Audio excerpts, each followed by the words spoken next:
Eduardo. Eu faço doutorado em Linguística na área de Semântica aqui no IEL. Eu sou formado em Jornalismo pela Federal do Maranhão. E esse trabalho, na verdade, é um prefácio, um prenúncio, qualquer outra coisa pré, sobre o meu trabalho de tese, que está em andamento, estou no segundo ano de doutorado. Na verdade, é uma possibilidade para eu ver como que está meu trabalho, né? Então, não é um trabalho conclusivo ainda, o tempo é muito curto, então eu selecionei algumas questões que eu vou trabalhar aqui para poder pensar sobre o meu trabalho, sobre a minha área, a minha pesquisa, e vai muito diferente do que tem sido apresentado, né? Pode passar, por favor. Aqui eu coloquei uma questão introdutória que eu coloquei, né, a minha problemática, se a questão das fake news tem a ver com a veracidade daquilo que é divulgado, ou com a desinformação das pessoas, ou com a credibilidade do jornalismo tradicional. Em que aspectos se determina a dicotomia entre verdadeiro e falso? Para isso, eu tenho como objetivo analisar, nos dizeres do jornalismo, como se constrói a certeza sobre a delimitação entre o que seja fato, verdadeiro, ou fake, falso. E eu fiz essa dicotomia a partir do que o jornalismo tem colocado. O editorial da Folha de 2017, que lançou logo depois uma sessão de checagem de notícia, e também do Globo. E depois vieram as agências de fact-check muito forte. Então é para saber como se constrói essa certeza e como essa construção é sustentada. E próximo, para isso será observada a argumentação de enunciados nos acontecimentos enunciativos, nos textos selecionados, considerados a partir das relações políticas e por isso desiguais, estabelecidas nas cenas enunciativas. Eu vou explicar um pouquinho sobre esses conceitos e o recorte dessa primeira parte da pesquisa que eu selecionei foi a Agência Lupa. Pode passar, por favor. Agência Lupa, que acho que já tem se falado muito sobre isso. Então, aí eu coloquei alguns pontos teóricos, metodológicos, e como o título da minha tese é o porteiro, esse porteiro aí vem de uma teoria da comunicação, de uma teoria do jornalismo, que é o gatekeeper, que o porteiro era o jornalista era aquele que selecionava o que vai passar e o que não vai, né, a partir de toda uma deontologia da imprensa. Então, ele selecionava a partir de alguns critérios, os critérios de noticiabilidade. E aí eu peguei isso porque eu lembrei que eu fiz jornalismo e aí eu achei interessante porque a minha questão é essa: como que o jornalismo se coloca nesse lugar que decide o que é verdade ou o que não é. E eu coloquei a minha linha teórica é a semântica da enunciação. É uma semântica nova, né, recente, mas praticamente a semântica do conhecimento, que é o meu orientador, que tem trabalhado nisso desde o final da década de 80, Eduardo Guimarães, e tem um trabalho sobre isso. Mas eu também me filio ao materialismo dialético histórico, que considera que as relações de linguagem são sempre consideradas a partir das relações materiais e pela atividade real do homem, e com questionamento do evidente, e as contradições internas, elas fazem parte das relações, né? que é algo da dialética que Hegel levantou e que Marx e Engels continuaram. E aí eu trago a enunciação como um acontecimento enunciativo, né?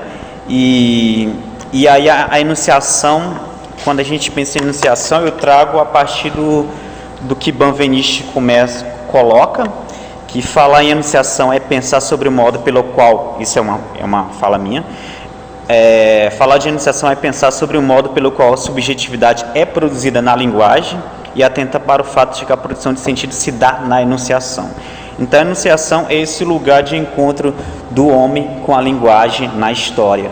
Mas a enunciação é tomada como um acontecimento, por quê? Porque um acontecimento não é tomado como um fato que acontece, algo que acontece, né? seja um acontecimento histórico, seja um acontecimento jornalístico. O acontecimento é algo que instala uma própria temporalidade. Então, essa é a diferença do acontecimento. Então, vamos pensar numa colisão de um ônibus. Pode se noticiar como uma colisão do ônibus, mas aquilo não é acontecimento. O acontecimento pode estar muito mais que aquilo. É o que causou o que possibilitou, né? É o antes, é o momento e é a projeção de futuro, é a futuridade de interpretação. Então, o acontecimento é sempre pensar naquilo que já foi dito, que possibilita significar no momento da iniciação e que faz uma projeção de futuro, projeção de interpretação. Então, a gente pode pensar nisso como acontecimento. E esse acontecimento, a iniciação, ela é sempre política, mas o político aqui não é tomado como essa participação democrática que as pessoas têm o consenso, que é o que se fala muito aí, que sobre consenso político é a participação. Não, o político aqui é tomado a partir do Jacques Rancière, o francês, que ele vai colocar o político como desentendimento, como aquilo que como dissenso. O político é aquilo que divide desigualmente os espaços. Então, a semântica a qual eu pesquiso, ela vai colocar sempre a língua como esse espaço que divide desigualmente os espaços de acesso. Então, como que isso acontece? Nem todos têm a mesma oportunidade, o mesmo acesso à fala, né? E como que isso vai ser caracterizado? Na cena enunciativa. A cena enunciativa é essa configuração onde a gente vai ver, pode passar por favor, vai ver essa confusão aí, que é sempre uma relação de alocução, é um eu com um tu, que vai ter sempre um falante que é agenciado em locutor. Esse locutor é muita coisa. Esse locutor é o que se coloca como responsável do dizer, esse locutor.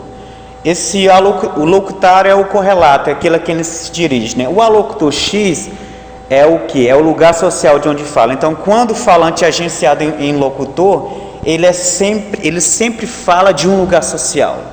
Ele não fala de algo, não uma posição abstrata. Então, no momento que eu falo aqui, eu falo como um pesquisador. É isso que me autoriza a falar. É isso que vai sustentar a minha argumentação. E é isso que leva a gente a pensar na argumentação. A argumentação é a sustentação do que se enuncia. A enunciação, para a semântica da enunciação e do acontecimento, não diz respeito a uma questão veritativa, a uma questão de persuasão, também não. Diz respeito à sustentação do que se enuncia, de um dito, a um outro, né? É uma relação sempre uma alocução de um eu para um tu sobre algo, e aí um eu sustenta algo a um tu, mesmo que esse algo seja para desqualificar, desmoralizar. Essa é como a gente coloca a argumentação. E aqui, só para finalizar, eu coloquei um exemplo de como seria essa cena iniciativa. Tem um texto da Agência Lupa logo sobre as 10 perguntas mais frequentes, e aí o que é a Agência Lupa? É o texto, por equipe Lupa. E aí a gente pode pensar o quê? O locutor se coloca como esse que é responsável por ele dizer, no caso a equipe Lupa, né? Seria o locutor. Mas ele só faz isso a partir do quê? Desse lugar social, que é o locutor instituição. É isso que autoriza a essa equipe falar, é o lugar instituição de jornalismo, né? E é isso que vai significar. E como que a Lupa vai construir a sua argumentação, vai construir esse lugar? É dizendo assim, é através do, pode passar por favor, só para eu lembrar, do pioneirismo, da metodologia, da etiquetagem, da história, da consultoria. Então, a agência Lupa se coloca como fiador, né? Aquilo que sustenta e busca o quê? Desinformação se combate com a informação. Pode passar, por favor, para finalizar. E a Lupa vai se colocar como filtro, né? Como filtro que vai dizer o que pode, o que não pode. E aí as fake news se caracterizam como essa circulação do não oficial ou como a circulação do oficial alterado. E no caso, o jornalismo é esse lugar que autoriza ou não o que está sendo dito ou o que não está sendo. São são questões, são apontamentos, é questão que vai aparecer num trabalho de artigo que vai ser publicado. É isso. Obrigado.